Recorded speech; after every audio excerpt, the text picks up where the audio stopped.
Olá a todos e todas.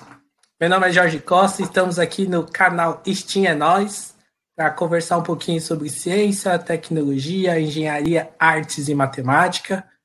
Nesse mês, um tema super especial aí, conversar sobre educação, né? Mas antes, de a gente começar nosso bate-papo, vamos dar as boas noites aqui para as nossas convidadas. Boa noite, Gisele. Boa noite, Jorge. Boa noite, Mari. Boa noite. Boa noite, Mariana.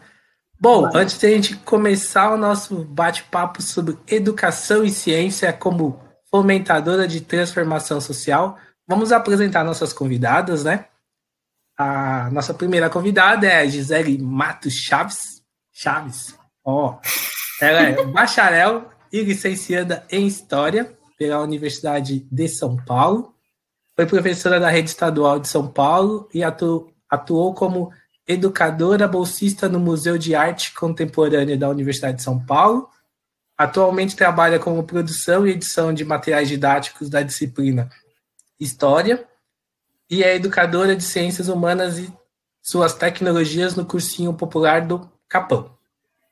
Possui experiência em educação formal e não formal e desenvolve pesquisas informais nos campos de educação e humanidades, com foco nas relações étnico-raciais, descolonização do saber e relação escola-comunidade, no âmbito da gestão democrática e participativa. E a nossa segunda convidada, mestre em Educação, Arte e História da Cultura, pela Universidade Presbiteriana Mackenzie, graduada em Pedagogia pela mesma instituição, professora de Educação Básica nas redes estadual e municipal de São Paulo. Então, a gente tem um time aqui bem forte aqui para discutir educação hoje, né? Bom, começamos com a parte, né? Sempre que a gente começa com essa parte burocrática, de apresentar academicamente, né? Quem são nossas convidadas, mas a gente vai para aquela primeira pergunta sempre, né? Que é o foco nas pessoas. A gente gosta de conhecer as pessoas. Então, por ordem alfabética, vamos começar com a Gisele. Quem realmente é a Gisele? Conta pra gente. Nossa, essa é uma pergunta bastante difícil, né? Bem complexa explicar quem é você, assim. Eu vou falar um pouco de mim, vou fazer até um exercício para falar um pouco de mim, partindo de uma perspectiva positiva, porque eu já ouvi comentários de amigos, de terapeutas, etc., que eu faço uma descrição de mim de um âmbito muito negativo, assim, às vezes, de um âmbito muito sofrido. Então, eu vou tentar mudar um pouco essa perspectiva, tá? Então, vai ser o primeiro exercício. Vamos ver se vai dar certo. Depois vocês me contam se tá bem positivo. Bom, então vamos lá. Eu sou Gisele, tenho 27 anos. Nascida e criada no Capão Redondo, Zona Sul, São Paulo. Filha de pai e mãe mineiros, migrantes mineiros, né? Vieram para a cidade nos anos 80, 90, em busca de perspectivas melhores, né? De vida, condições melhores de vida, de trabalho. Bom, eu cresci na Quebrada, desde pequenininha. Teve um período em que eu morei no sertão de Minas Gerais, né, no norte de Minas, mas um período curto. Depois voltei para São Paulo e continuei morando no Capão Redondo. Tenho 3 irmãos, tenho 2 irmãos, eu sou a terceira, né, a mais velha, que tem mais responsabilidades, como sempre. Bom, sempre estudei em escola pública, desde o ensino infantil até o ensino superior, e isso acho que dialoga muito com as minhas perspectivas de pensar a educação pelo viés da escola pública, né? E, enfim. Que mais? Me considero uma pessoa bastante crítica. Não sou das pessoas mais fáceis de conviver, porém isso tem características positivas e negativas, né? Eu acho que a gente vive num mundo no qual não é confortável ao comodismo, né? Então, a gente precisa se questionar, precisa questionar os outros e precisa construir um ambiente positivo, né, para a gente viver. Eu me considero uma pessoa muito coração, assim, apesar de ser crítica, apesar de ser uma pessoa um pouco difícil, eu me considero uma pessoa muito coração no sentido de estar sempre disponível, né, a ajudar, seja as pessoas que me conhecem, seja quem não conhece. Às vezes eu tenho uma perspectiva meio de mãezona, assim, eu deixo de olhar para mim para poder olhar para os outros, o que não é sempre muito bom, né? Mas enfim, faz parte da personalidade. Também me considero uma pessoa muito esforçada e que tenta sempre dar o melhor de mim para tudo que eu estou fazendo, às vezes até para coisas que eu não quero fazer. E isso é bom e também é ruim, porque traz um desgaste muito grande, enfim. E acho que, para finalizar, eu também me considero uma pessoa muito disposta a aprender. Eu acho que o aprendizado ele é fundamental para a nossa vida, assim. Então, seja aprender coisas que, enfim, com as quais eu já estou acostumada, né, no meu universo, nos universos nos quais eu me sinto confortável, né, no universo da educação, no universo da militância, no universo das amizades, mas também aprender coisas que às vezes estão para além do que eu conheço, assim. Então, eu acho que eu sou muito apaixonada pelo aprendizado em todas as suas instâncias. Eu acho que para início de conversa é um bom começo, né? Essas informações acho que já dá para ter uma noçãozinha da personalidade da pessoa. Acho que é isso. Depois a gente vai perguntar o que seria pessoa difícil. Depois a gente pergunta sobre isso. Não é tão difícil, mas algumas pessoas acham difícil. Bom, mas é isso. E você, Mariana? Você também é uma pessoa difícil? Conta pra gente um pouquinho aí quem é a Mariana. Desde sempre difícil. Eu sou pedagoga, tenho 36 anos.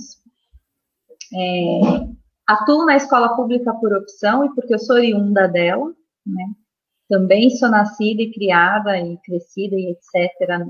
em região periférica, eu sou do Campo Limpo, Jardim Ingá. E fui para o ensino superior, eu acabei indo para o ensino privado, porque eu não tive capacidade de entrar na USP, a verdade é essa, eu não consegui passar no vestibular da USP. E aí eu fui fazer Mackenzie, mas também porque na época eu tinha a ideia de trabalhar com crianças que tivessem deficiência intelectual, e lá tinha essa especialização, né?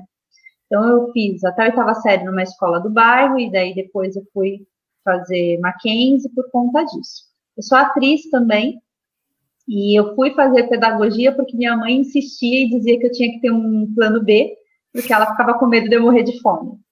E porque é assim, né? Se você não tem quem te banque, você precisa trabalhar para você ter as suas coisas. E eles ficaram meio com o cabelo em pé e falaram: minha Nossa Senhora, o que vai ser dessa menina? Então eles já me imaginavam na Paulista fazendo coisas que não deviam.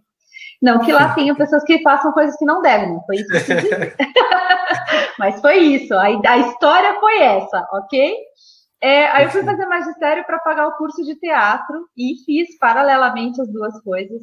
E aí me engajei em alguns grupos ali no Jardim Ângela, no Parque Ecológico. Fiquei em cartaz muito tempo ali, fiz algumas peças e tudo mais. E na época, na ocasião do ensino superior, eu tive que fazer pedagogia, porque eu tentei artes cênicas, não passei, fui fazer pedagogia para tranquilidade dos meus pais, né? E cá estou. Entrei no segundo ano, eu já tinha magistério, então no segundo ano eu fiz pedagogia. No segundo ano de pedagogia, aliás, eu entrei, passei no concurso público do Estado e fiquei.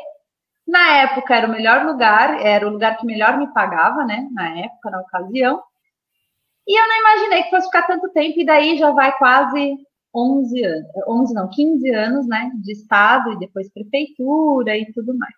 Sou super idealista, sou uma pessoa que não sou muito fácil de conviver, não. Eu brigo muito e às vezes eu digo que eu ergo umas bandeiras que depois ficam muito difíceis de serem sustentadas. Porque quando você está perto de pessoas que compartilham das mesmas ideias, ideais que você, as coisas ficam um pouquinho mais leves, porque você vai, como eu posso dizer, Você vai revezando o mastro da bandeira, né? E nem sempre isso é possível. E às vezes isso vai meio que desanimando e tudo mais. Mas eu brigo também, eu primeiro falo, depois eu penso e por aí vai. Essa é a Mariana, polêmica desde sempre. Então, essa é a ideia. Então, hoje a gente vai ter uma live bem polêmica, então, com duas pessoas difíceis de conversar, de se relacionar aí, que falam bastante. Então, essa live tem tudo para dar certo, então, porque é isso que a gente gosta. Bom, invertendo um pouquinho, você está 15 anos, né, dentro da sala de aula, dentro de educação, né? Você falou que fez pedagogia e fez teatro ao mesmo tempo. Bom, a gente tem bastante pessoas que assistem a gente que ainda não escolheram o que quer fazer, estão com dúvida, né? Então, eu queria que você falasse um pouquinho, Mariana, um pouquinho de como que é o curso de pedagogia e o curso de teatro. Fala um pouquinho desses dois mundos para a gente. O curso de pedagogia, ele vai como eu posso dizer? Ele vai te dar embasamento teórico para que você possa trabalhar, né, em sala de aula, né? E as metodologias de ensino também vão te auxiliar a isso. Então, basicamente, o que você terá na pedagogia é todo um respaldo de história da educação, porque você precisa entender algumas coisas, de onde vieram, né? E você precisa ter prática, né? Só que essa prática, ela virá depois na atuação, né? Os estágios vão te ajudar a relacionar a teoria com a prática. Há quem diga que teoria não tem nada a ver com a prática, mas na verdade tem. A teoria precisa te respaldar, né? E você vai criando conhecimento na sua prática. E no curso de teatro, você vai aprender a história do teatro, também vai estudar a história do teatro, vai estudar a história da arte como um todo. E a parte prática, né, de direção, enfim, e alguns conceitos. E a parte prática, que é de atuação, se você tiver pensar em fazer alguma coisa relacionada à atuação, propriamente dito, né? A ator, atriz e tudo mais, né? O curso de teatro que eu fiz, e foi um curso profissionalizante, foi um curso voltado para isso, né? Porque eu nunca pensei em dirigir. E aí você tem também casos de colegas que não passaram por nenhum curso, mas que se profissionalizaram devido aos trabalhos que foram sendo feitos em grupos, né? Em coletivos e tudo mais. Eu não sei se eu respondi bem a pergunta, mas eu tentei ser o mais claro e breve possível. O desespero, sem desespero. Bom, vamos lá para outra pessoa difícil aí de se relacionar. Fala um pouquinho para a gente sobre o curso de História, como é que é. Conta um pouquinho para a gente, Gi, por favor. Bom, o curso de História, eu acho que ele foi uma das minhas maiores descobertas, assim. Porque eu nunca imaginei que eu fosse fazer História na minha vida. Isso nunca foi uma realidade, né? Eu venho daquele grupo de pessoas que querem fazer direito. E aí, no meio do caminho, descobrem que é melhor fazer errado e é melhor fazer outra coisa. Eu fiz História na USP, né? O curso de História da USP é um curso muito bom, com ressalvas. É um curso no qual você aprende a história da humanidade a partir do viés branco, né? Da perspectiva eurocêntrica. Então, é um curso no qual você está lidando com os maiores especialistas em história do país, que sai do mundo nas suas especialidades, né? Mas é um curso que traz essa perspectiva de você entender a história da humanidade a partir de diversas perspectivas, sobre diversas óticas, mas com essa padronização, né? Uma ótica voltada um pouco pro ocidental, né? Para a perspectiva ocidental, assim. É um curso que te dá te fornece uma grande possibilidade de você se entender enquanto sujeito histórico. eu acho que o maior ganho que eu tive fazendo história foi poder ter a possibilidade de refletir sobre mim, né? Quem sou eu dentro dessa história do mundo, dessa história das coisas, assim. Então, é um curso que faz você pensar ter essas reflexões, né? E entender um pouco mais sobre você, além de entender um pouco mais sobre o mundo, sobre as civilizações, sobre os processos de rupturas e permanências. Eu acho que assim, foi uma das decisões mais acertadas da minha vida, né? É um curso denso, tem uma carga de leitura gigantesca, que às vezes é até meio irreal, assim, de ser realizada, né? Eu tive possibilidade de fazer estudos de campo, né, dentro de algumas disciplinas, então conhecer alguns ambientes e olhar para esses ambientes a partir de um viés historiográfico também bem interessante. Enfim, eu acho que o curso de História ele tem muito essa perspectiva de levar você a entender, né, por que será que as coisas estão dessa forma e o que faz, o que levou, né, as coisas a chegarem a esse estado. E fazer você pensar um pouco sobre você mesmo, né? E entender qual é o seu papel na construção da história e na construção da sociedade, assim. Eu acho que é um curso que traz bem essa pegada. Então, no bacharel, a gente estuda mais essa perspectiva de entender a história da humanidade, né? A partir tem um pouco dessa pegada cronológica, né, da antiguidade até a contemporaneidade, mas isso se perde, no curso de História isso se perde um pouco, né, a gente entende um pouco mais as civilizações, os contextos e tudo mais. E na licenciatura é bem próximo do que a Mari falou, né, mas aí a gente já tem uma pegada mais de entender como se ensina essa história que a gente aprende, né. Porque a gente aprende muita coisa, mas a gente precisa ter tomar algumas decisões e ter algumas posturas, né, para ensinar essa história. Então, é basicamente isso. É um curso que tem duração de 5 anos, né? Então, são 4 anos do bacharel e 1 ano da licenciatura. Eu acho que é mais ou menos isso. Sei, você respondi também. Então vamos lá. Já que vocês acham que vocês vão responder, vamos fazer mais perguntas para vocês. Você falou, Gisele, que você trabalha, né, em produção de livros didáticos, né? Uhum. Então, eu gostaria que você falasse um pouquinho do dia a dia, como que é uma historiadora, né, que todo mundo pensa que historiadora, né, licenciada, vai dar aula, né? Vai estar dentro da sala de aula somente. Se você não for dar aula, você não vai fazer mais nada da vida, né? Então, conta pra gente um pouquinho do dia a dia, como que você conheceu essa área. Conta um pouquinho pra gente sobre isso. Legal. Eu também, no começo, eu tinha muito essa perspectiva de que primeiro eu entrei na história com a intenção de trabalhar com pesquisa, única e exclusivamente com pesquisa, né? Na academia, desenvolvendo pesquisa.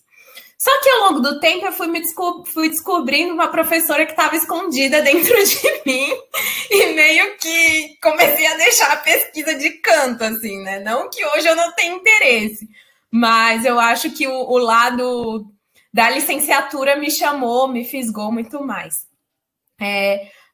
E aí é isso, né? Quando eu me formei, eu tinha que trabalhar. Então, sempre trabalhei, desde quando estava na graduação até o fim dela. Mas aí, quando eu me formei, eu precisava de um emprego na minha área, né? E todo mundo sabe, a educação está em crise, não é de hoje. Mas está bem difícil. Né? Tá bem difícil arranjar trabalho como professor, assim, nas áreas de humanidades, eu acho que isso é geral, mas em humanidades a gente tem um pouco mais de dificuldade, né? E aí eu acabei meio que caí de gaiato na edição, assim, de didáticos. Não foi algo que eu escolhi. Tinha uma oportunidade, eu fui em busca e e ela me foi concedida, né? E a partir de então eu fui conhecendo um pouco da área de editoração. Bom, eu trabalho com todo o processo de edição do didático, de produção, né? Então, se você pega um livro de história e você olha aquele livro de história, eu trabalho escrevendo aquele livro de história, escolhendo as imagens que vão ser colocadas naquele livro, os exercícios que vão ser realizados pelos estudantes, enfim. Tenho mais essa perspectiva de construção do livro, né? Mas mais no texto, na imagem, nos exercícios, nos recursos. E eu não trabalho com livro papel, né? Com livro físico. Eu trabalho com livro digital. Então, eu tenho umas possibilidades diferentes de poder trazer para o material alguns recursos que não são tão usuais no livro físico, né? Então, traz indicação de reportagens, de filmes, vídeos, né, do YouTube, de músicas, e o estudante consegue acessar isso em tempo real. Então, na área de produção e edição de didáticos, a minha atividade é mais ou menos essa, assim. E aí, o que eu tento trazer, né, isso contando um pouco com entra um pouco nas minhas características enquanto sujeito, é de tentar construir um material didático um pouco diferente do material que a gente já conhece. Então, se você pega um livro de história, por exemplo, você vai ver a história que é sacramentada, né? A história que todo mundo acha que é a história de verdade. Então, você vai ter lá os mesmos grupos sendo tratados, as mesmas perspectivas eurocêntricas e tudo mais. Então, a minha produção ela é muito mais voltada para trazer outras perspectivas de história. Eu tenho bastante... as minhas produções, né, que eu tenho feito ultimamente, elas estão muito relacionadas à história indígena e história da África. Então, eu tento trazer uma perspectiva um pouco diferente sobre esses povos, né, para o material didático, para sair daquela ideia de que, por exemplo, os africanos não aceitaram passivamente a escravidão. E os indígenas eram os ingênuos que não sabiam de nada. Então, a ideia é construir um material que faça as pessoas refletirem sobre esses estereótipos, né? Tentar fazer com que os estudantes desconstruam esses estereótipos e olhem para essas sociedades, olhem para esses povos com outros olhares, com outras perspectivas. Eu acho que com esse trabalho eu consigo minimamente trazer um pouco do que eu acredito, assim, né? Que é olhar para a nossa história a partir de uma outra perspectiva e desconstruir preconceitos que estão ativos até hoje, né? E que a gente consegue visualizar com muita facilidade, assim. Mas eu também dou aula no cursinho, né? Como professora de história. E estou buscando oportunidades em sala de aula. Então, se vocês tiverem uma indicação, já passa aqui para mim. Boa, tem que fazer a merchan mesmo. Eu acho que é isso. Bom, voltando para essa discussão de educação, vamos lá, Mari, sem aí, ó, frangir as testas aí, hein? Não, eu tô aqui, ó, esticando as rugas. Vamos lá. Gostaria que você falasse um pouquinho do seu trabalho, que é super importante, né? E também eu gostaria que no final, depois que você falasse um pouquinho do seu trabalho, você comentasse um pouquinho, você falou que está 15 anos dentro da sala de aula, né? E aí eu queria que no final, depois comentasse um pouquinho, você falasse um pouquinho desses 15 anos, o que você vê em gestão, né, educacional que mudou, se não mudou, o que você, como pessoa que está dentro da sala de aula, você consegue enxergar na questão de gestão? Gente, eu atuo com crianças cujas idades variam ali entre 7 a 11 anos, né? Eles têm ali de primeiro ao quinto ano. Você é tia da escola? Você é tia da escola? Bem longe disso. Aí, não sou tia, né? E brigo, assim, por um olhar para o professor de educação básica, especialmente quem trabalha com os menores, por uma identificação enquanto profissional. É no que eu acredito. Eu sou profissional, né? Então, assim, essas histórias, é a tia da escola, Não, eu não sou. A gente trata as crianças com carinho, eu acho que, acima de tudo, você precisa, para ser professor, você precisa gostar de gente. Você precisa gostar de gente. Se você não gosta de gente, se você não gosta de história, se você tem nojo de uma criança remelenta, de uma criança com catarro, fica complicado, né? Porque você não pode, tem que gostar de gente. É isso, basicamente é isso. Eu atuo ali, eu comecei trabalhando com os pequenininhos, com o primeiro ano, alfabetização, e aí eu me identifiquei muito com o pessoal do quinto ano. Então, já faz algum tempo que eu estou com essa série aí, esse ano, quarto, quinto ano, né?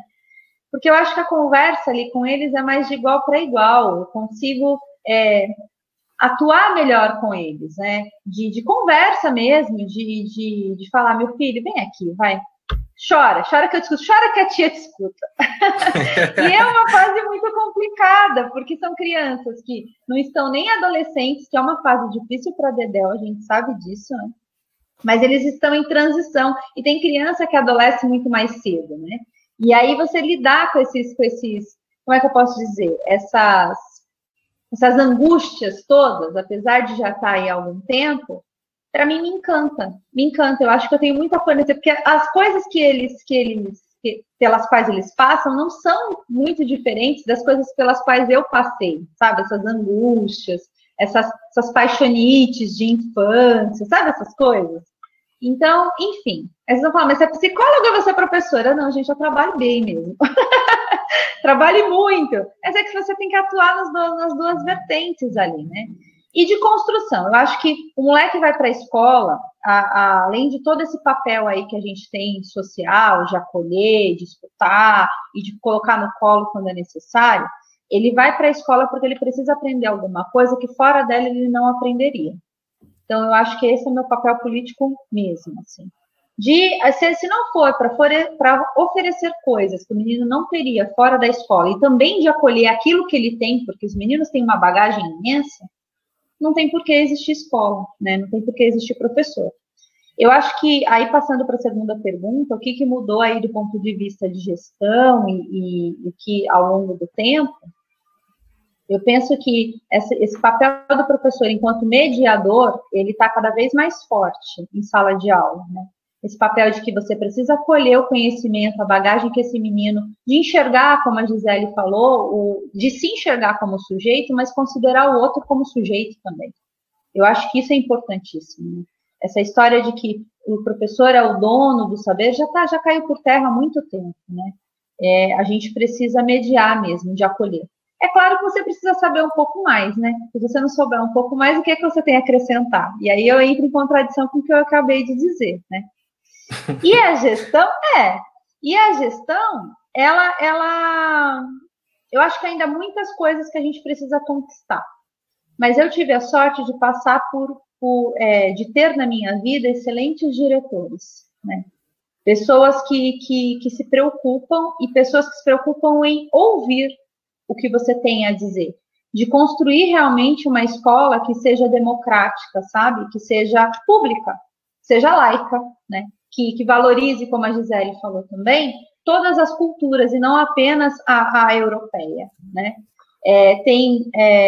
Que olhe, que ceda o espaço escolar para o padre fazer a missa dele e que ceda para o pastor, mas que ceda também para o grupo de candomblé que existe na comunidade para fazer o seu culto, né?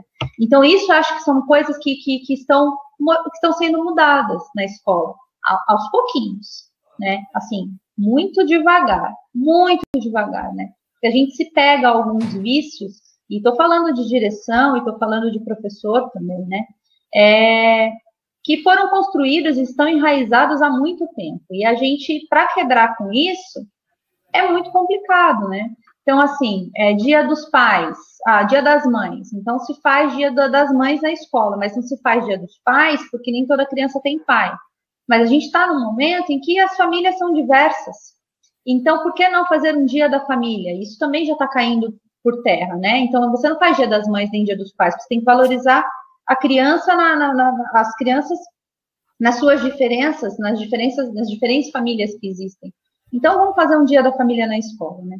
Enfim, eu acho que isso, da parte da gestão, tem sido construído.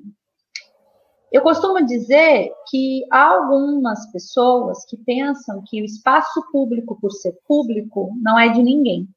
Então, demora bastante para que as pessoas entendam que o espaço me pertence, te pertence, pertence a um coletivo, que esse coletivo precisa participar de algumas decisões, né?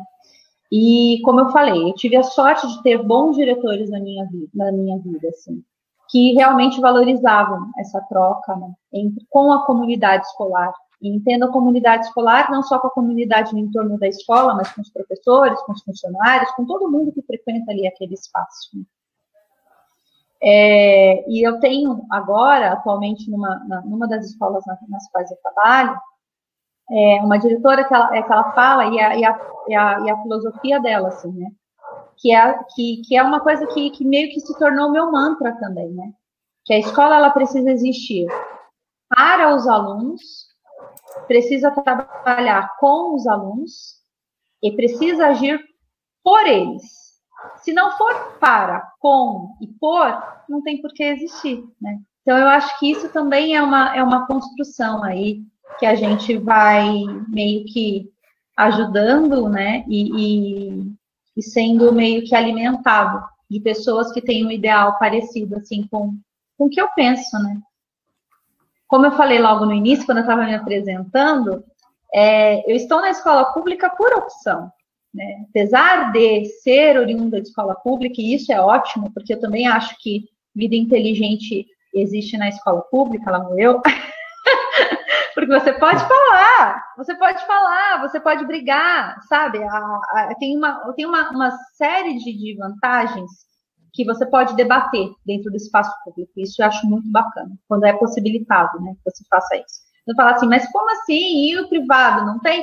Tem, mas depende, né? Penso eu, depende. Você pode ser mandado embora, você não pode simplesmente falar aquilo que você pensa a todo momento. E no espaço público tem essa vantagem de poder falar, de poder construir, de poder brigar, de levantar bandeira, né? E na educação básica, eu estou voltando à primeira pergunta, fala um pouquinho do que você faz, né? Eu me sinto útil atuando com as crianças, assim, com crianças de 1º ao 5º ano. Me sinto útil. Eu acho que aí eu me coloco também numa situação de prepotência. Eu penso que eu preciso oferecer a eles a melhor educação. E eu me acho uma ótima professora, então permaneço lá porque eu acho que eu faço um bom trabalho. Aí não sei. E por aí vai, né? Acho que até me perdi na resposta. E eu vou falando, vou me perdendo, mas eu passei pela gestão, falei da primeira pergunta, eu acho que deu mais ou menos, não sei. Eu falo muito. Não, foi bom. Foi bom o seu comentário e o comentário da Gi. Tem a Juliana aqui, ó, mandou aqui no chat. Beijo meu e da Lili pra Mari, nosso amor. Então já tem um fã-clube aí. Fã-clube aí da Mariana aí, ó, no chat aí, ó. Ai, Ju, sua linda. Te amo, você também. Bom, agora eu não vou escolher quem vai responder primeiro. Tá, eu vou jogar a pergunta e vocês ver quem vai responder primeiro. Nós estamos num momento, assim, meio complicado, né? Na verdade, o momento já vem há algum tempo e ele só potencializou com esse governo que a gente tem, né? E a gente também tem as eleições que estão chegando. E aí muitas pessoas falam que educação não é política, né? E eu queria ouvir um pouquinho de vocês se educação é política ou educação não é política. Vocês que trabalham com educação. Então, quem começa? Para o ímpar? Olha, eu acho que até que eu meio que já respondi um pouquinho anteriormente, né? É pura política. Educação você precisa ser um ser político, você precisa se enxergar como, você precisa enxergar o outro como sujeito e tentar construir alguma coisa. A gente não doutrina ninguém, que fique bem claro. Em sala de aula eu não estou doutrinando ninguém. A gente está pondo as pessoas para pensar. Eu acho que isso é importante, né? Sair um pouquinho da parte de alienação, né?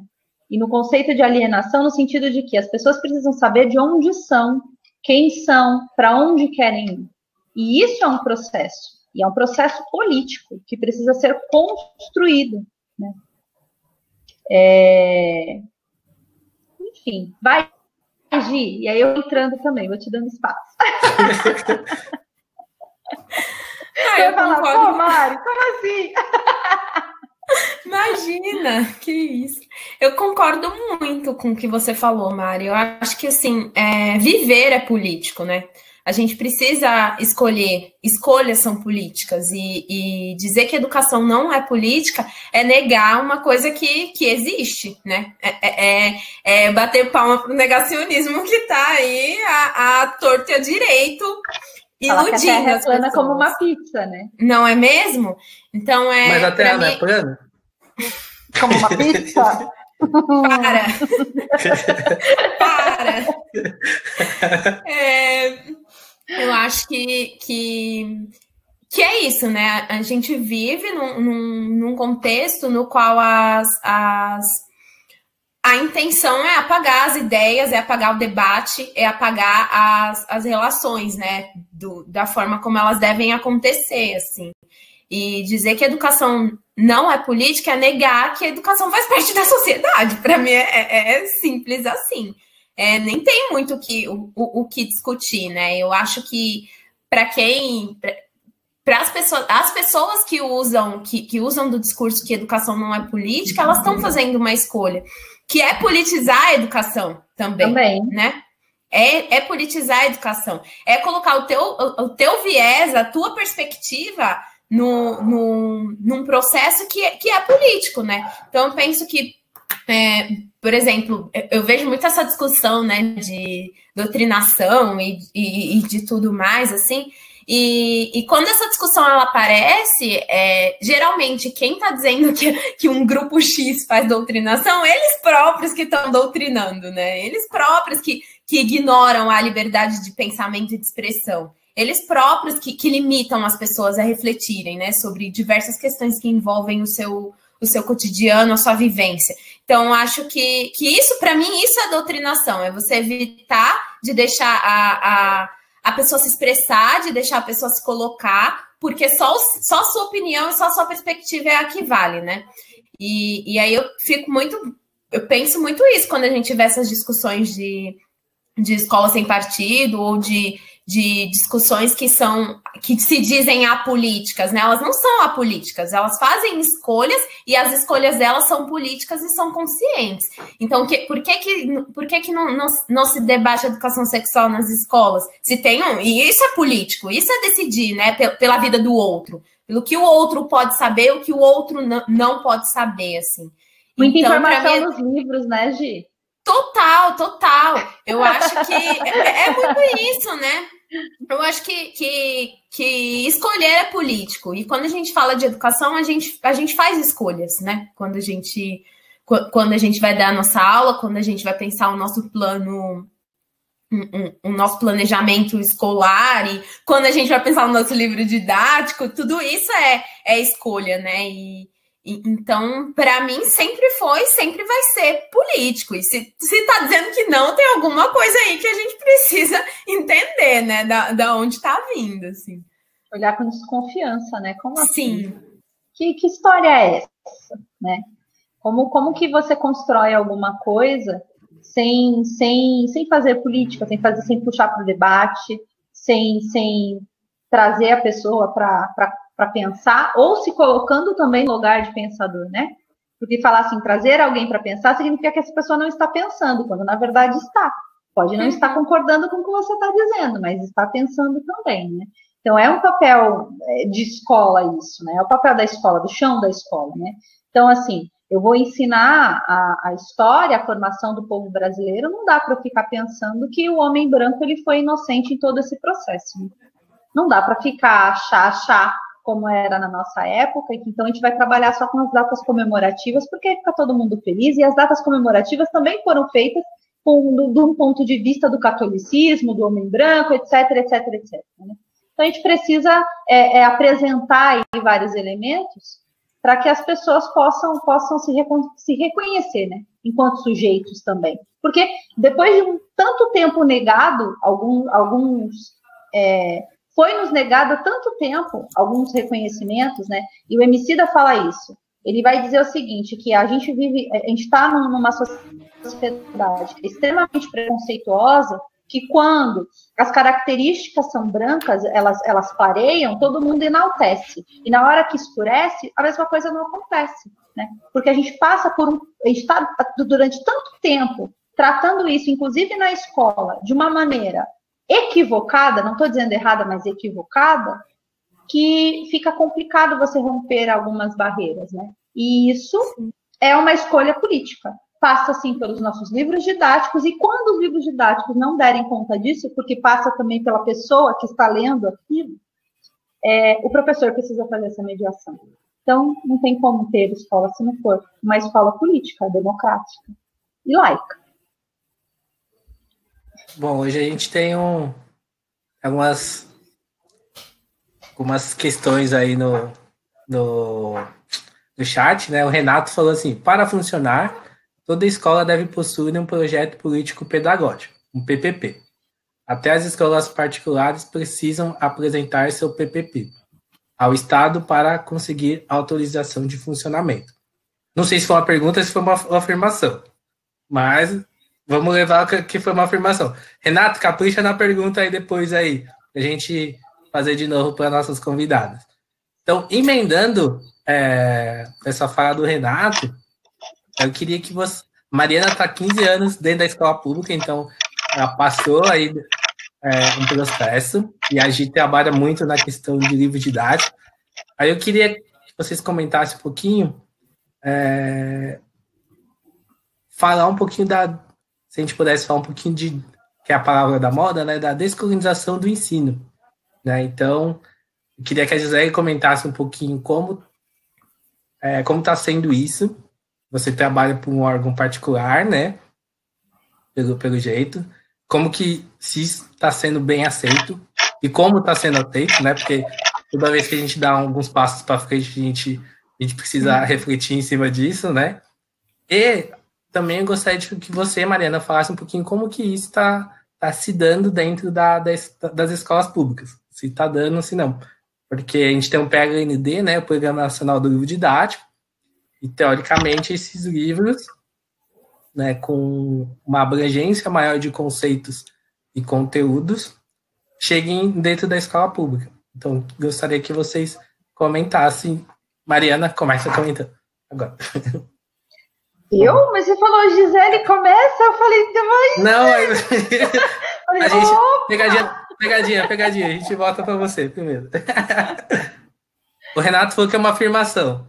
É uma afirmação, falou sim, aqui no chat Renato, que é uma afirmação. Precisa do projeto político-pedagógico, as escolas precisam ter isso, esse projeto precisa ser reformulado anualmente, precisa passar por uma aprovação nas diretorias de ensino, são encaminhados para as diretorias, as supervisoras precisam, têm um papel não apenas de, como é que eu posso dizer, de marronzinho, sabe? De multar e de dizer que isso está errado, etc., mas sim de orientação. Esse é o papel da supervisão escolar, orientar e junto à direção da escola e dos professores para que esse projeto possa ser construído. Então, excelente colocação. Esse processo aí de descolonização, eu penso, ó lá, como eu disse, que é um processo de construção. Não é assim, você dorme de um jeito e acorda de outro no outro dia, né? E isso passa também pela formação continuada dos professores, que tem a ver com aquele processo de que não adianta apenas você se formar na universidade e você está pronto para lecionar, né? Eu bebo de fontes que vão dizer que não é assim que as coisas funcionam, que a construção, que o conhecimento do professor precisa, assim, ser valorizado, para que tudo aquilo que a gente pensa que é novo possa ser, de fato, instituído na escola. Então, assim, os debates, eles existem dentro do espaço público, eles existem, a gente discute muito a respeito disso. Então, a gente não... Como é que eu posso dizer? Se tivermos que fazer uma escolha para levar as crianças a algum lugar, então nós vamos levar ao Museu Afro, por exemplo, para conhecer, e os mediadores que tem lá, para que eles possam conversar de uma outra perspectiva, né? de uma outra ideia, de um outro lugar a história, para que a gente possa debater a escola de um outro lugar. Fala, Jorge. Fala um pouquinho o que é o Museu Afro, porque muitas pessoas não conhecem ainda. Não onde fica, por favor. Tá. Então, o Museu Afro, Parque do Ibirapuera, é um museu que vai trazer lá, que retrata bastante. Tem as exposições que elas são, como é que eu posso dizer? São temporárias, e tem as exposições que são fixas, né? E dentro das exposições que são fixas no museu, você tem lá toda uma parte indígena e uma parte africana, que vai mostrar alguns dos objetos com os quais o homem branco, utilizados pelo homem branco para subjugar os povos que aqui já estavam, os donos da nossa terra, né, que são os indígenas, e vai trazer também um pouco ali da história do povo africano, que foi torturado e trazido para trabalhar aqui quando a mão de obra indígena já não era mais suficiente, vamos dizer assim. Né? Enfim, e aí a gente tenta fazer essas escolhas para que a gente possa não ficar apenas utilizando o livro didático, para que a gente possa oferecer elementos para que as crianças possam debater com mais propriedade a respeito dos assuntos. Né? Não sei se eu respondi. Bom, fica a dica aí da Mariana, Museu Afro Brasil, Ibirapuera. Vamos lá conhecer um pouco de matemática, de engenharia que tem lá dentro do museu, que o museu também não é só história, né? Virgínia, não fique brava, por favor. Mas o Museu Afro tem bastante coisa de matemática, física, química, engenharia. Então, vamos lá conhecer, que é um espaço super legal. Fala pra gente um pouquinho agora, Gi. Lembra da pergunta? Lembro. Bom, eu acho que assim, o universo do livro didático, ele é um universo com o qual a gente tem que entrar com um facão, sabe? Para sair tirando assim o mato da frente, assim. Quando a gente fala de descolonização do pensamento nesse ambiente, né, no ambiente de pensar o material didático, a gente tem que pensar para além, né, do material. Acho que antes de chegar no material, a gente tem que pensar também nas pessoas que estão produzindo esse material. Eu trabalho num lugar no qual se a gente conta nos dedos a quantidade de pessoas negras que tem, por exemplo, né, nesse ambiente. E geralmente as pessoas que estão ocupando esses espaços, porque escrever um material didático é ter um micropoder nas suas mãos, né? Porque você está ditando ali todo um conteúdo que vai chegar no estudante, né? Com qual estudante vai ter o conteúdo, com qual estudante vai ter acesso ali para construir, né, a sua noção de história, a sua noção de matemática, a sua noção de física e etc. E quando a gente pensa, né, nesse processo de descolonizar o saber, a gente precisa pensar também no processo de quem está produzindo esse conhecimento, quem está produzindo esse saber. E aí, dentro da minha perspectiva, eu acho que assim, a gente tem muito a evoluir, a gente está construindo aos poucos, né, algumas perspectivas diferentes, né, de abordagem de material didático. Eu acho que a legislação ajuda a gente nesse sentido, em alguns pontos. Então, eu consigo eu tenho digamos que o poder escrever sobre determinados assuntos e temas, porque eu tenho a Lei 10.639 lá, que me obriga a ter o ensino de história da África, né, por exemplo. Eu tenho a própria BNCC, que apesar das suas N questões, né, que precisam ser olhadas com cuidado, mas ela também me dá o suporte para que eu possa abordar, né, outras perspectivas de história. E então, acho que Assim, eu costumo falar que nesses ambientes, né, seja no ambiente escolar, seja nesse ambiente, né, da edição do livro didático, a gente precisa trabalhar com as brechas que a gente tem. Porque a gente não tem muitas brechas. As brechas, elas são minúsculas. Tipo, você tem que trabalhar dentro daquilo ali que é estabelecido. Dificilmente você vai poder fugir, né, daquilo ali. Quando a gente fala de ambientes institucionais, corporativos, a gente tem muito essa lógica, né? Enfim, então a gente tem que se apegar a essas possibilidades que a gente tem. Então, eu pauto meu trabalho pela legislação, que me dá suporte para que eu consiga trazer conteúdos diferentes no material que eu estou produzindo. E também numa construção coletiva e diária e constante, né? De mostrar o porquê que aquele tema é importante. O porquê que eu considero que é interessante para o estudante entender essa perspectiva da história e não aquela outra. Ou entender aquela outra, mas saber também refletir sobre ela e questioná-la. Enfim, construir as suas próprias referências, né? Eu acho que é bem isso que a Mari falou, assim. É uma construção, ela não acontece de uma hora para outra, é um processo lento, é um processo demorado, no qual a gente precisa ter muita paciência e a gente precisa ter muita vontade de fazer com que isso dê certo, assim. Porque é isso, né? Tem uma questão que ela é um pouco individual. Ela deveria ser coletiva, mas geralmente ela é um pouco individual. Por exemplo, no lugar onde eu trabalho, a perspectiva, né, para pensar essas coisas, às vezes ela parte muito de mim. Eu preciso ter que me colocar e falar, olha, é importante a gente abordar esse tema, é importante a gente abordar dessa forma, sabe? Porque, e isso. E aí tem todo um respaldo, né? Porque quando você é uma das poucas pessoas não brancas que trabalham em um ambiente todo branco, você vira consultor de diversidade. Não sei se já contaram isso para vocês, mas você ganha um cargo extra e você não recebe por ele. Você não recebe por esse cargo extra. E aí você vira consultor de diversidade. Mas sempre você tem que se ver, sabe, abraçando aquilo ali, aquela oportunidade que você tem, assim.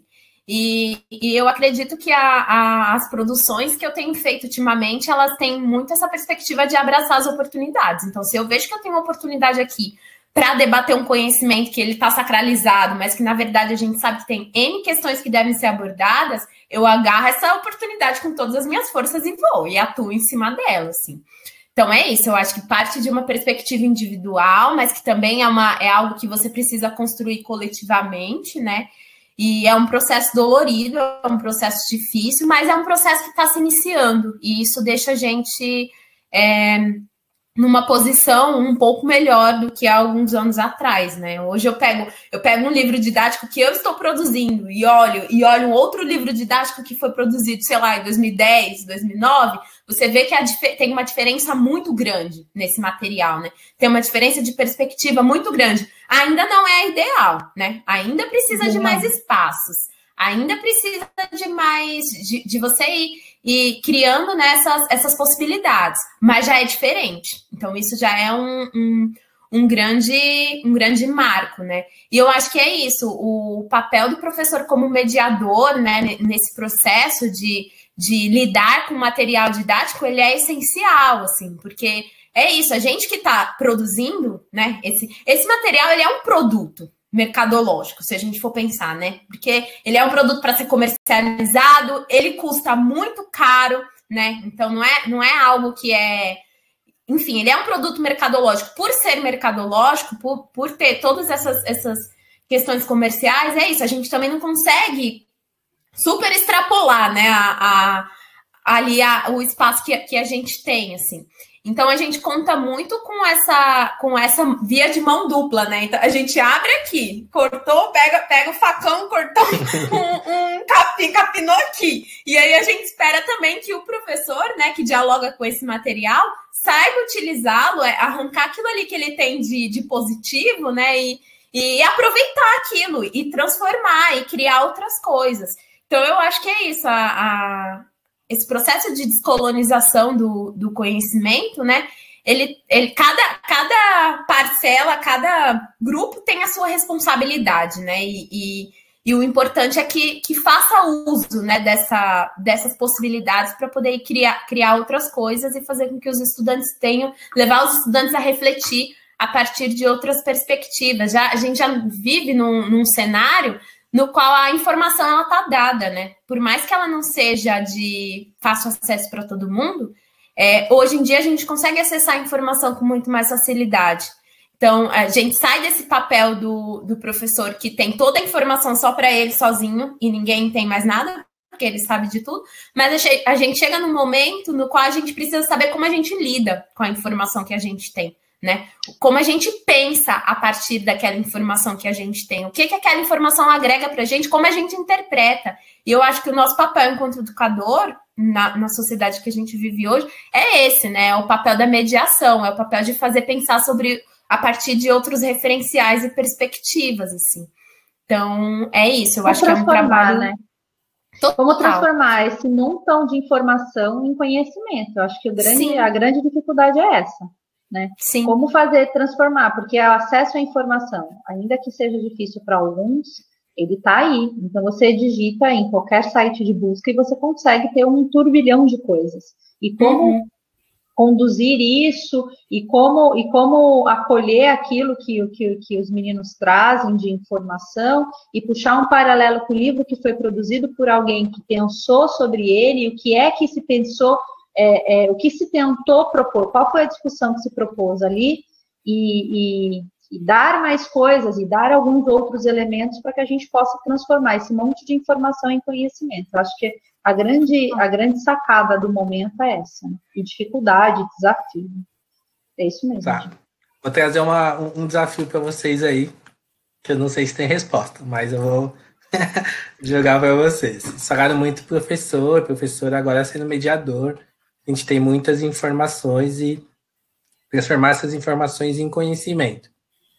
Aí a pergunta que eu faço para vocês, e aí uma um pouco específica para a Mari, depois um pouco específica para a Gia, é como mediar na pandemia? Essa é a pergunta para você, Mari. Como mediar na pandemia? Vai pensando aí. E pensando, Gi, na questão do cursinho, questão de educação teoricamente não formal, né? Se a gente pudesse pensar assim, vamos dizer assim, é quase impossível hoje a gente pensar educação sem a gente pensar em tecnologia, né? E como que a gente inclui tecnologia na educação dentro da periferia? Então, pensa aí, enquanto você pensa aí, a gente volta para a Mariana responder a minha provocação inicial. Como mediar na pandemia? Eu vou usar uma frase que eu tenho usado. Enfim, é isso aí. Desde o início disso tudo. Se eu não penso no lado social da coisa, no meu papel político, se eu me enxergo apenas como é que eu posso dizer? Se eu deito a minha cabeça e durmo sem pensar em todas as crianças que foram excluídas desse processo, eu fico super feliz, porque eu acho que o meu papel enquanto mediadora tem sido cumprido.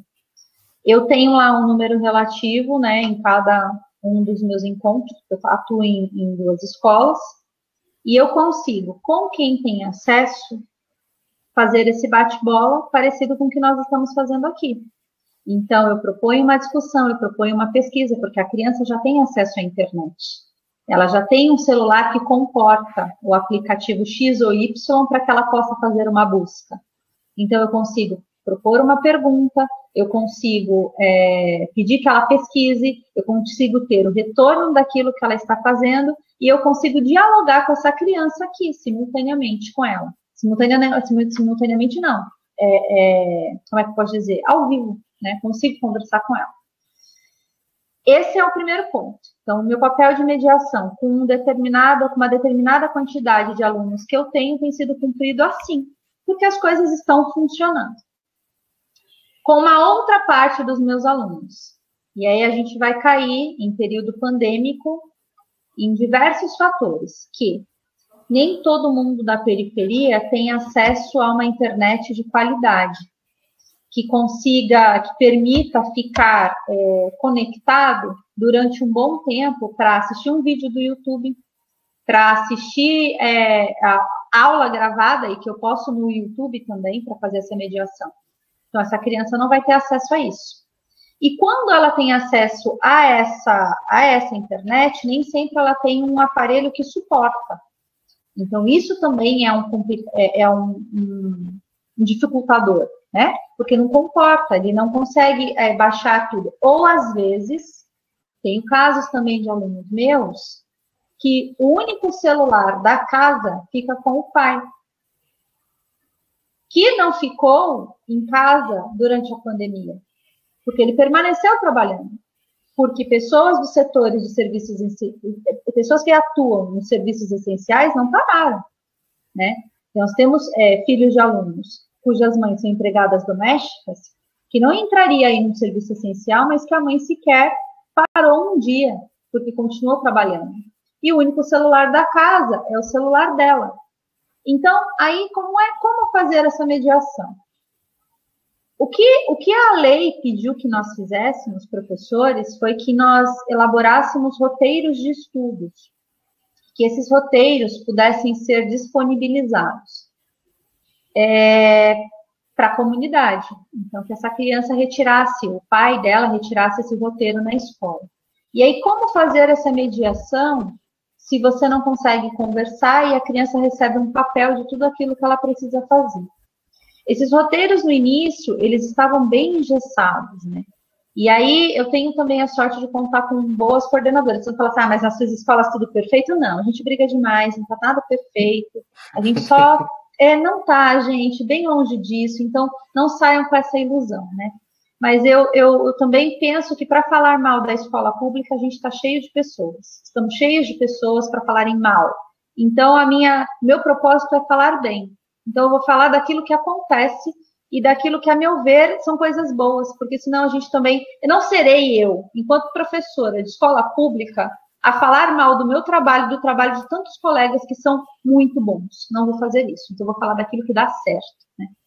Então, assim, o roteiro, a gente elabora os roteiros e disponibilizamos. E aí, essa mediação é feita da seguinte maneira. A princípio, estavam muito engessadinhos. A gente tinha um material que tinha que trabalhar com eles, a criança só teria acesso a isso.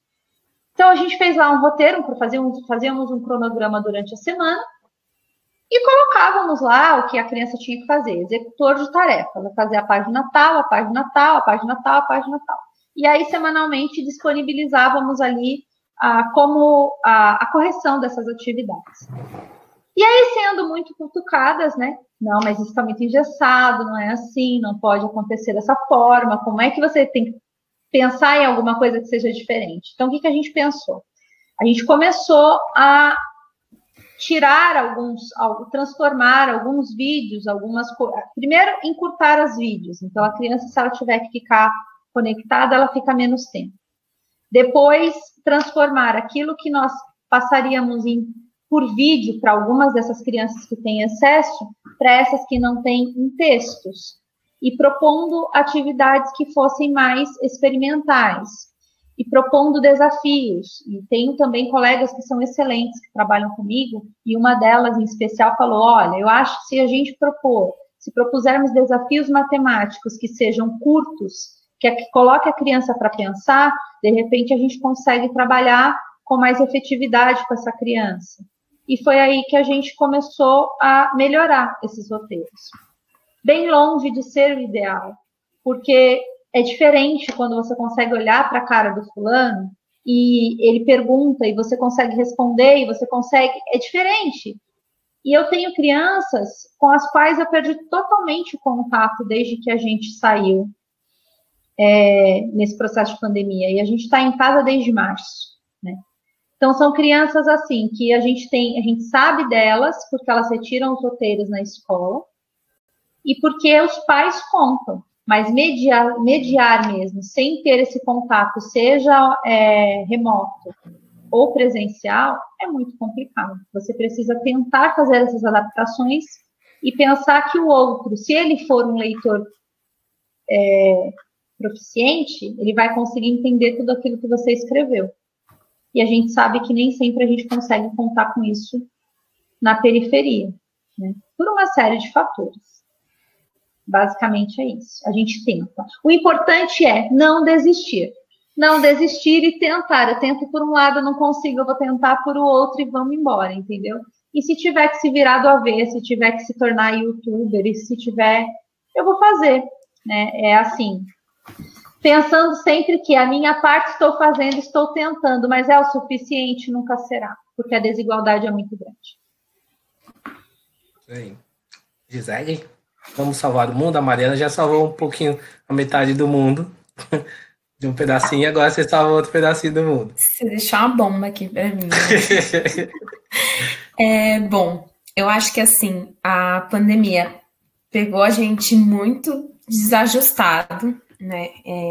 Falando na perspectiva do cursinho popular, assim, eu fiquei bastante preocupada, né, com todo o cenário e, enfim, com o meu grupo a gente discutiu muito de como a gente... Porque desestruturou muito a nossa atuação, né? A nossa atuação no cursinho popular é muito próxima do estudante, é muito no sentido de pegar na mão e falar, meu, vamos junto, sabe? Do que você está precisando? Vamos atrás, vamos estudar junto, vamos descobrir, né? Coisas juntos, assim.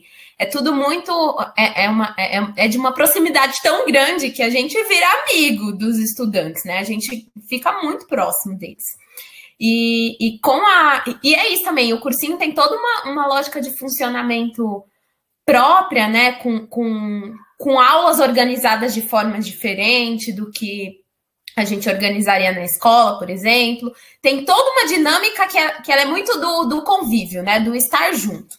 Quando você tira o estar junto do cursinho popular, você cria um cenário que é assustador para quem atua. Você sabe disso, Jorge. Você fica meio desajustado, você não sabe muito bem o que fazer, porque você perdeu a essência que é o estar junto, né? Naquele momento. Então, a gente ficou pensando no como fazer para estar junto, estando longe, assim. Está sendo um desafio muito grande. Eu não tenho respostas para a sua pergunta, porque, assim, a gente tem vários cenários. O que a gente está tentando fazer nesse momento é entender os cenários, né? Entender a realidade dos estudantes e tentar ajudar dentro das nossas possibilidades, assim. Então, num primeiro momento, quando estourou o lance do isolamento social, o cursinho popular do Capão parou de funcionar. A realidade é essa. A gente não tinha suporte, a gente não sabia como se articular, né? Como fazer, como construir o nosso território virtual, né? Que é a palavra que a gente usa no espaço, porque a gente tem o lance do território é tão forte no presencial que a gente precisou pensar como vamos construir o nosso território virtual, assim.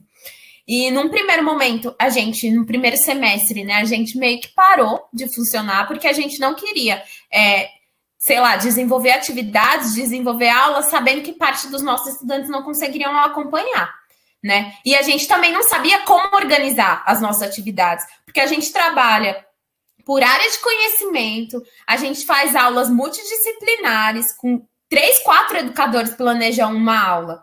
Então, como a gente ia fazer essas aulas que são totalmente dialógicas, né? Que saem dessa lógica do trazer um conteúdo, mas que estão numa lógica de construir um conteúdo, né? Juntos. Então, como a gente vai fazer isso nesse ambiente? A gente teve muitas dificuldades e aí no segundo semestre a gente começou a desenvolver algumas atividades, né? Pelo Google Meets, enfim, a gente traz um suporte, a gente trabalha com uma espécie de roteiro de estudos, bem parecido com o que a Mari citou, assim, mas mais uma perspectiva de entender a realidade e trabalhar em cima dessa realidade que a gente está entendendo. Então, o que a gente tem feito, basicamente, a gente tem organizado as nossas que a gente nem chama mais de aula, porque não tem sentido. O que a gente faz não é uma aula, assim, é algo mais diferente. Mas o que a gente tem feito nesse cenário é tentar fazer o estudante refletir sobre o que a gente está vivendo agora, levar o estudante a refletir sobre o que a gente está vivendo agora. Então, nesse semestre, a gente tem trabalhado com temas norteadores, né, fazendo uso da tecnologia dentro das nossas possibilidades. Então, a gente já trabalhou um tema de memória. No primeiro ciclo de atividades, a gente trabalhou o tema memória, né, entender como se constrói a memória coletiva e qual é o seu papel na construção da memória coletiva, né? Então, a gente parte muito de entender o território, né? Qual é a memória do nosso território? E como a gente constrói essa memória? Qual é o nosso papel? Num segundo ciclo de encontros, a gente debateu sobre a pandemia, então entender como a pandemia está afetando a vida da população periférica, né? Trazer dados e discussões a respeito.